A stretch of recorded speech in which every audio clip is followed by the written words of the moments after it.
This video is all about creating animated bullets in Camtasia, and it's part 2 in the series. If you haven't already seen part 1, please click on the card link showing above or the link in the description below. This second video shows you some additional tips and tricks that will help you create those animated bullets faster and with great precision. And as a bonus, you'll see a few added effects like this personally branded exit animation transition explosion from your bullet point slide. Let's dive in. Hey, it's Gord here. Welcome. If it's your first time here and it's your passion to make great videos, become a ninja at video editing, and learn more tips on how to succeed with video and marketing on YouTube, then make sure you hit that subscribe button and the bell notification icon so you don't miss a thing. Okay, let's get going and see how to replicate your lines fairly quickly and make adjustments to your font sizes and alignment. I want to copy this, so I'm going to just copy this unit, Control C, and I want it to line up again. Okay, I could have just used the group thing, but I'm just doing this because I want to show the details for the moment. I'm going to go Control V, so they're there, and if I go over it, you can see now, if I now press my down arrow cursor, see all the nice yellow guidelines showing you how everything's in alignment. But now, I need to be sure that I want it to be where I want it to be. And I don't want the font size is all lined up. So in here you can see there's the 87 on the side for the font, and it's Harvest. And what I do is if I wanted to adjust something, let's say I wanted this to be a double line, so I want to still keep it at 87. I'm going to type so that it goes long enough, and watch how I'm going to adjust the height to be a double line. So this is a bullet point with text, and we're going to say here double line for this bullet. So now, as you can see, everything's all out of whack. But if you see on the right side here, it says it's 69, and I know I need to get back to 87, so I'm going to pull this down. See the numbers going up on the right side, 86. There. Went a little too far. We've got to find 87. Well, I can always just key it in, 87. Bang. Now the size is the same, but notice how I'm off a little. So I need to pull this down using the yellow guides. I got the alignment now with the two T's on the top. And the text is approximately in the same level as the top one here. So you can also play with the little borderings between the bullet points when you select each one, and just sort of get consistency on where they each line up, so that when I bounce from line to line, I can see where one ends and the other one begins, and play with the alignment. So you can see now this looks pretty good. And now if I wanted to go to get the third one, I would then sort of repeat the same process. I would then go down and I'd highlight those three lines, and I go Control C, and I'm going to go back to the beginning and then do Control V. Those lines are there. And now if I move my playhead inside, I got another set here. I'm going to slide it all down. And then this time I'm going to go for a third line, so I'm going to get this first lined up. There we go. The T's are all there. I think I may want to move it down a little bit. I think that may be good. Now, if I'm going to add a third line, and we're going to put this to go triple line for this bullet. And that means I need more text.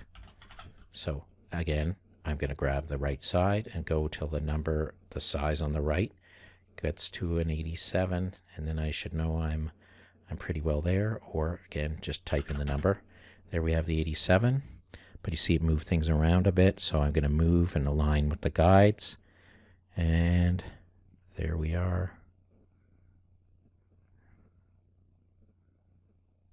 There we go. Looks pretty good to me. So that just gives you an idea how to play with fonts and sizing and aligning. So we have, two things to align, the actual text field, and in this case, the logo. In another case, it's an icon. So this was a little bit of a deep dive to give you a feel on how to piece it together. In this last animation, we actually have animation on the bullet as the lines enter. So you can see there's going to be 3 lines here, but as the gear wheel comes in, it has a nice spin on it with each line. So let's just see how this is put together. So first off, there's the gear, and I'm going to go there in a moment, but I just want to show you the text in this one uses the sliding behavior, and on the top right, the during and the out have say none, as I said, because our intention is for the slide to just sort of end on its own without any special effect or transition. But the type has been changed from text to object, and then the rest of the parameters have all been left the same. And so that's how this looks like now. This text looks as a slide in, see?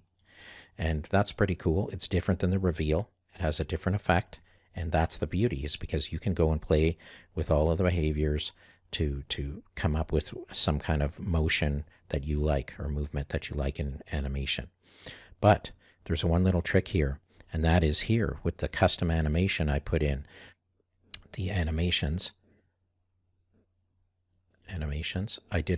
all I did was bring a custom animation on and set a begin and end keyframe. And on the end keyframe, you're going to see that my properties have a minus 150 degrees up here in the Z rotation, and at the beginning of the keyframe it's 0.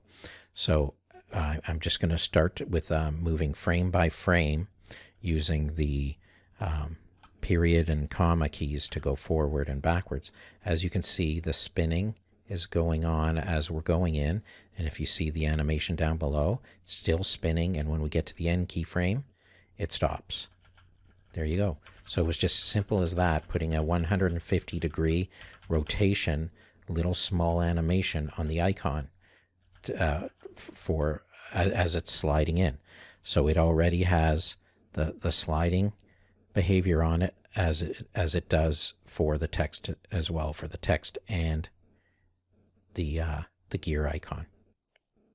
And the timing of this animation is very important. So watch, if I move this a little early, you're going to see that it might not look right. So let's just do that. See how it comes in. See how that just came in? And the spin was already done and completed. That's because the sliding behavior has all of this stuff going on off screen. As you can see, as I bring the cursor closer, you're going to see it starts to come in, and we already have the animation down below in effect. So the actual spin is happening and we don't see anything. It's all done by the time it comes in. So that's why I'm just saying I'm going to do an undo, and you can see now with the animation move back, you'll see that the timing is perfect for when it comes in. So you'll have to play with the location of putting the begin and end keyframes of that custom animation and the application of that spin that you put on. Now, last thing I wanted to show you is substituting the icons. So remember I said if we have these as consistent size, whoops, I added a marker, like that. If I have them as a consistent size on all 3 lines, it's using the same media, which is this gear. Now I can click on the gear piece and click on update media, and I'm going to change from that gear wheel to this eye, which is also in the gray, so the colorize effect will still apply. Notice how the eye's there, but it's a little off tilt, but that can easily be fixed. So if we see the spin here, it's going to look kind of funny. So it's not a full, mind you, if that's the effect you want, it's great. In the bonus examples here, let's see how to make a cool, personally branded exit animation transition from your bullet point slide. And to get a feeling for that, we're just going to look at how this is all put together and then see the behaviors and animations we added to make this function. So first off, as you can see, we have a background, and then I have here a thing that says all lines, and this is a group. And if I open up the group here, you're going to see there's 3 sets. So there's a line, one set for each line that is in the display. So here's the first line. The second line starts in a little later. So as you can see, we go from first line to second line, and then the third line comes in as well, and it has the same 3 elements.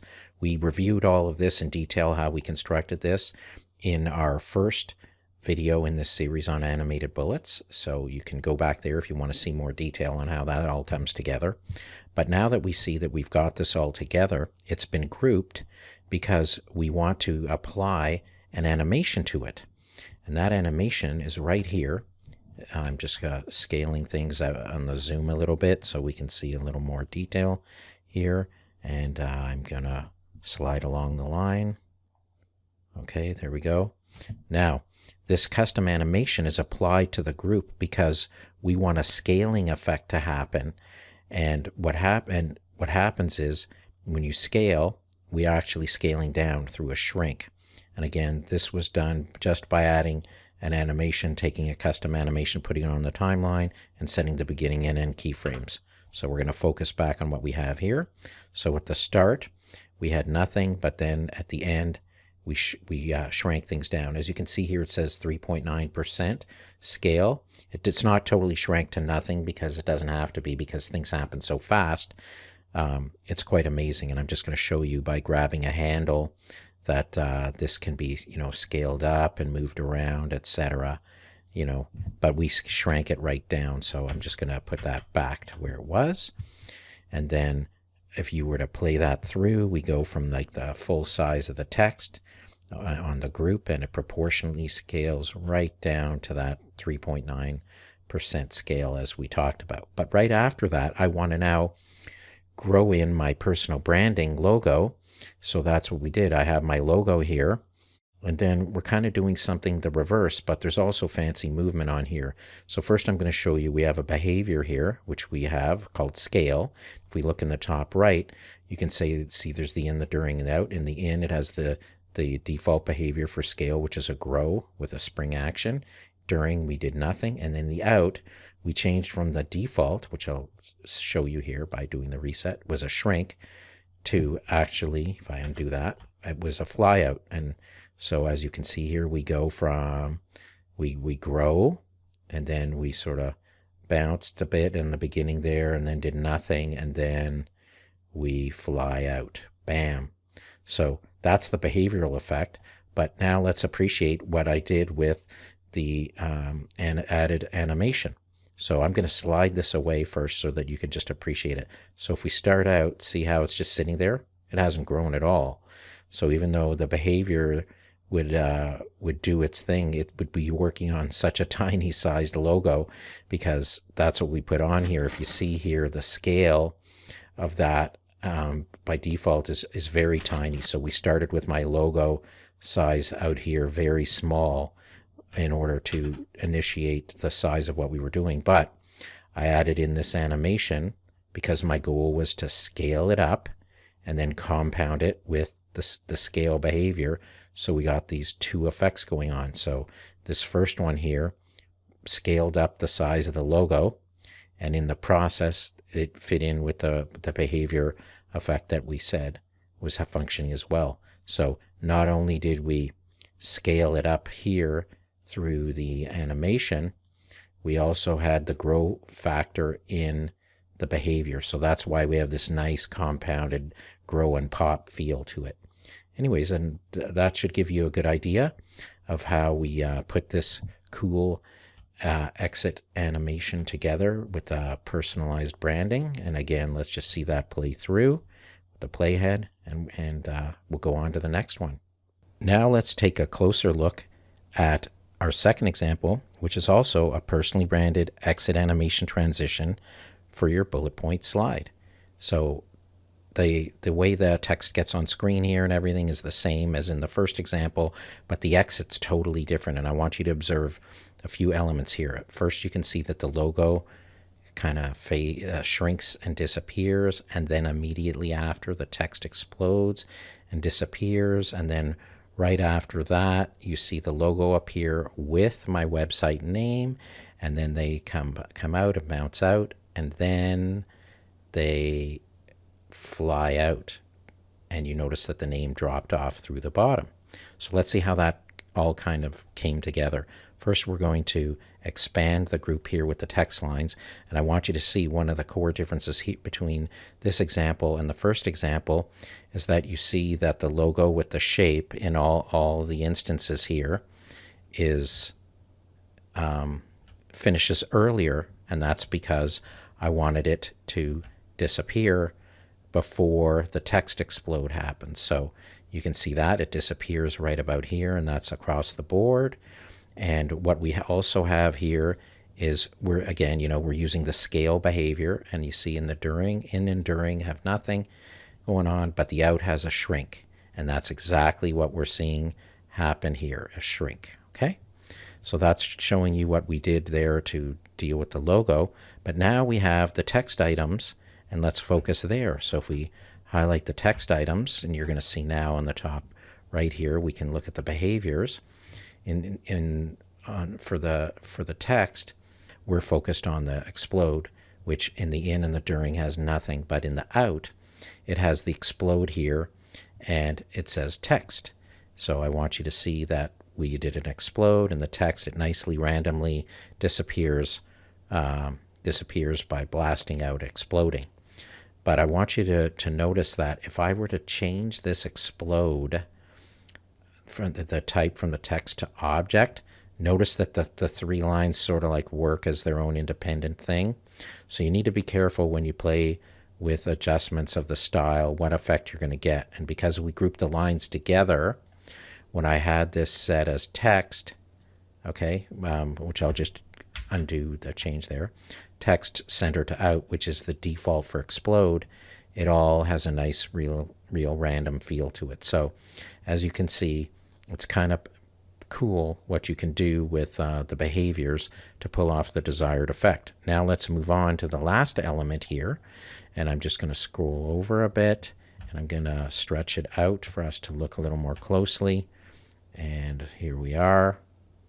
Now you see we have the logo, and similarly I'm just going to hide the second track for a second. As you can see, the logo is very similar to what we did. What the effect here is very similar to what we did in the first example, but I've moved it slightly higher because I've actually brought in my name to go underneath it, and I want it to go in synchronized with this, with the effect. So as you can see here, I have that animation like we had there, and then it scales up, and you can see here, and then it flies out, okay? But the animation, the scale up, is visible right there, okay? All right. And now when we bring on the other track, I brought in the text. So with the text, I brought it in, and I typed my text on screen at this level, at the end keyframe. So I, in essence, copied this animation through a copy and then a paste. All you have to do to paste it is you just click here, and you do right mouse button, and you go to copy, and then you highlight the context for the media clip where you want it to go, and then I'm going to do a paste, which I can do right here, paste or Control V, and you see it just copied the same thing there.